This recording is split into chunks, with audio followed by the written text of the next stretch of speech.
My name is Serita Palmer, and I am a breast cancer survivor. I was 27 years old, and I was diagnosed April 1st, 2014. So I was actually in the living room folding my laundry, and I bumped myself. And I had my friend feel it, and we didn't know, either one of us knew what the bump was or the lump was. So I decided to go to the doctor, and that's when I found out on April Fool's Day. So I actually went to the doctor to get a physical for work. After getting the physical, that's when they had me do a biopsy. Basically, the biopsy results showed that I had breast cancer. So I had never had a biopsy ever. And that was my first time. And I thought that my doctor was literally going over my test results for a physical, just a regular physical for work. And he came in and he told me I had breast cancer. This is the same doctor that pulled me out of my mom, so he was my doctor for 27 years at that time. He was just as shocked as I was. And I fell out on the floor crying.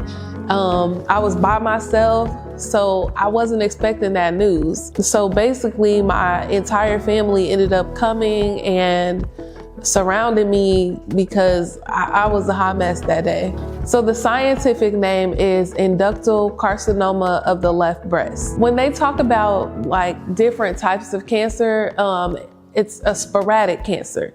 So it just means that I wasn't diagnosed because of women in my family.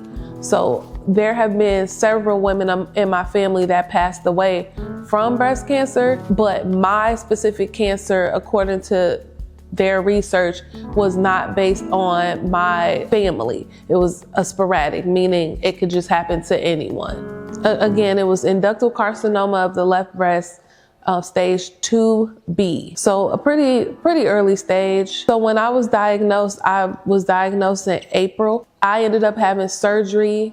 That was my first surgery in May of 2014. So a month later, I was already having surgery. The surgery that I had was a bilateral mastectomy, meaning that they removed both of your breasts. I also had reconstructive surgery, which means they added new breasts on. After that, I started my treatment in August, but even before the treatment, I was a rescue patient in Peoria to basically save eggs just in case you want to have children later in life. That procedure was a failing procedure. I believe they removed about 8 eggs at the time. And with that, none of the eggs were able to be saved. So even before starting treatment, and the reason they did that was so that I wouldn't have damaged eggs if I ever tried to have children. I had one child at the time, but at 27 years old, I didn't really know if I wanted to have any more children. In August of that same year, so 2014, I also ended up having 6 rounds of chemo, which ended early because the chemo started to affect my heart. It made my heart function low, so I didn't quite make it to the 6. I think I got to about 5. All of that was before the end of 2014. I didn't have radiation at all. It wasn't something that was needed for my particular cancer and the type of staging that I was in. So I didn't need to do that for my particular type of cancer. The only thing I needed to do was the 6 rounds of chemo. They stopped the chemo because of the heart function being so low. They told me I didn't need to do anything else. The only other things that I've done since then was start a medication, which I'm off of that medication, but I took a medication, I believe it was called Taxol, and I had to take that for 5 years. So Taxol is an oral medication for breast cancer. So after having all of the chemo and getting the reconstructive surgery, and everything that went with that, I ended up having to get the breast removed about 3 months after they install them or put them in. Sorry, I don't know, I'm trying to think of the word, but I basically had to get them removed because one of the breasts basically ate a hole into my body. And with that, it was either like have breast or be healthy. So I decided to remove them, and I've felt good ever since then. Fast forward a couple months after that, so now we're into 2015, January of 2015, I had a port in my chest that they put in because of the surgery and the chemo. So basically they put a port in your chest, or you can get an IV or you can get your cancer treatment medication through your IV. So I had a port in my chest. So with the port, they have to make sure they flush it out regularly. And even though I was getting mine flushed out regularly, I still ended up with a blood clot. So I had a blood clot in my right jugular vein.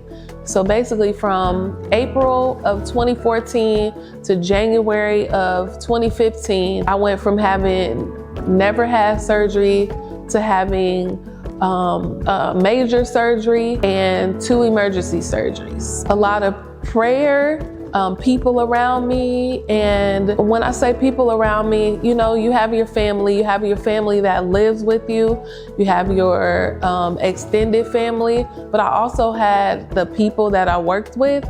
I had just started a new job like 8 months before that. So I was really fearful that I was gonna lose my job. I worked at Chesterbrook Academy on Duncan. I think they're closed now, but shout out to them. But they were really supportive. They even had a benefit for me that I wasn't supposed to attend, but I ended up attending like 2 weeks after having surgery. I went to the benefit because I was just so appreciative that they were, you know, supporting someone who they could have fired. So they definitely were part of my recovery system, and definitely my church. You know, you go to church, you throw yourself on the altar. That's what I did. And I was surrounded by an entire, you know, prayer group of people who just kept me going, gave me prayer books. And, you know, the couple of friends that I had just made sure they checked on me, gave me little books with encouraging words of affirmation, and those things were really helpful. So just having a daughter, or, you know, having a child of my own, because I've been through cancer before, now she has to start having her mammograms earlier. I was told that she was going to start having them when she was 18, but now that she's 19, she hasn't had a mammogram. So each year, it seems like they tell her that she has to wait until she's a little bit older. And because of that, I feel like we get missed a lot. We get not misdiagnosed, we just get missed.